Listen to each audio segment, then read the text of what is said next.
¿Usted conoce cuáles son los trámites funerarios que se deben seguir después de que una persona fallece?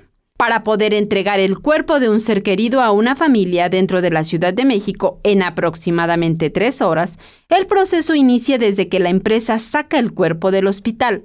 Se hace la preparación del cuerpo a la par de que se realizan estos trámites. En registro civil se tramita el acta de defunción.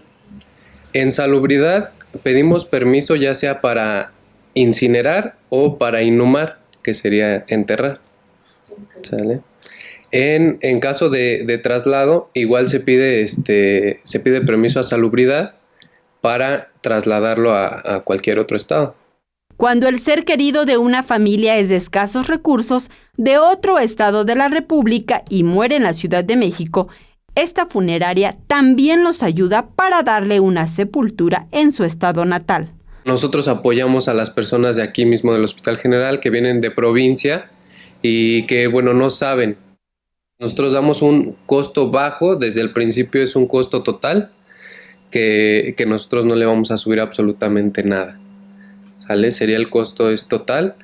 Se les apoya, obviamente, hay un grupo de personas que se les llama las damas voluntarias, que ellas nos hablan directamente a nosotros, pagan el 50% ellas y nosotros, esto es cuando no tienen recursos, nosotros ponemos el otro 50% del total del servicio para poder apoyarlos. Un habitante de la Ciudad de México debe pagar un acta de defunción en 71 pesos con 70 centavos. La inscripción de defunción ocurrida en el extranjero en 1,215 pesos. Los permisos para incinerar o inhumar son gratuitos.